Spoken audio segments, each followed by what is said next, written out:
السلام علیکم۔ آج ہم آئے ایک نئی کہانی کے ساتھ۔ یہ کہانی ایک نوجوان لڑکے کی، ینگ لڑکے کی، جو زندگی کی امنگوں اور خوشیوں سے بھری ہوئی اس کی زندگی تھی۔ پھر ایسا اس کی زندگی میں کیا ہوا کہ وہ ٹوٹ گیا۔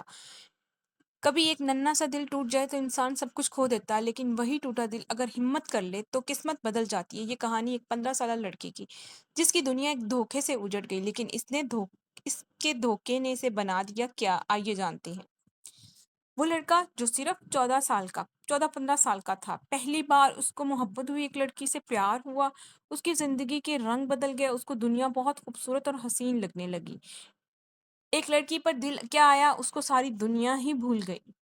مگر کیا ہوا، وہ لڑکی اس کو دھوکہ دے گئی۔ جب یہ بات اس نے اپنی آنکھوں سے دیکھی تو اس کا دل ٹوٹ گیا۔ دل اتنا ٹوٹا کہ وہ مایوس ہو گیا، اور وہ ایک کمرے میں کتنے ہی دن تک رہا، اس کو سمجھ ہی نہیں آئی۔ اس کے لیے ایک ٹریجڈی تھی، بہت ہارمفل۔ تو وہ دنوں تک کمرے میں بند رہا، کھانا پینا چھوڑ دیا، بس سوچتا رہا آخر اس کا قصور کیا تھا، اس کی غلطی کیا تھی۔ یہ سوچتے سوچتے ایک دن وہ گھر سے نکل گیا۔ اس کی جو مینٹلی ہیلتھ تھی وہ کافی ڈسٹرب ہو گئی، اور آہستہ آہستہ وہ اتنا روڈوں پہ پھرا، اس کو دن رات کی خبر نہیں رہی، اور ایک دن وہ بھوک سے مانگنے لگا۔ مانگتے مانگتے وہ ایک بھیکاری کی شکل اختیار کر گیا، ایک مانگنے والا بھیکاری۔ لوگ اس کا ہنستے تھے، اس پہ مذاق اڑاتے تھے، اور وہ اپنی زندگی کی اس کو کوئی پرواہ نہیں تھی۔ وہ بالکل ہی ایسے جیسے ایک ناسمجھ انسان ہوتا ہے۔ ایک دن وہ روڈ پہ بیٹھا تھا، ایک بزرگ اس کے پاس آیا اور اس نے کہا کہ بیٹا کیا بات ہے۔ لڑکے نے اس کو اپنی کہانی سنائی، تو اس کو اس بوڑھے شخص نے سمجھایا کہ بیٹا اپنی زندگی کو ایسے مت خراب کرو، یہ زندگی اتنی فالتو نہیں ہے، اللہ نے آپ کو تحفہ دیا ہے، آپ کی زندگی کا مقصد یہ نہیں ہے، آپ کی زندگی کا مقصد کچھ اور ہے۔ اللہ نے آپ کو کچھ حاصل کرنے کے لیے، کچھ لوگوں کی مدد کرنے کے لیے بنایا ہے۔ یہ بات بوڑھے کی اس کے الفاظ دل میں اتر گئے، اور اس بار اس نے محسوس کیا کہ اس کو یہ بات سمجھنی چاہیے اور اس پر عمل کرنا چاہیے۔ آہستہ آہستہ اس نے اس بات پہ عمل کیا، وہ اپنے گھر واپس گیا، اس نے اپنے آپ کو ٹھیک کیا، پھر اگلے دن وہ کام کے لیے نکلا۔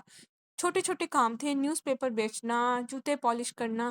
یہ کرتے کرتے اس نے کچھ پیسے اکٹھے کیے، کچھ پیسوں سے چھوٹا سا کام کیا، وہ بڑھتا بڑھتا ایک دن وہ کام اتنا بڑھ گیا، اس کو کامیابی ملی، اور وہی شخص جو روڈ پہ مانگتا تھا آج اسی بزرگ کے پاس آیا، اس کو اپنے گھر میں ایک فیملی ممبر کے طور پر رکھنے کے لیے۔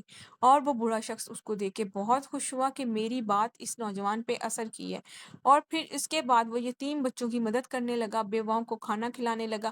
آج وہ ایک کامیاب انسان ہے۔ وہ اس کہانی کا اصل مقصد یہ ہے کہ اس نے ٹوٹے ہوئے دل کو لے کے ایک بھکاری سے ایک کامیاب انسان اور ایک کامیاب بزنس مین کا سفر کیا۔ زندگی آپ کی کسی ایک کے آنے جانے سے رک نہیں جاتی، اپنی زندگی کو امپروو کریں، اپنے آپ کو قابل بنائیں۔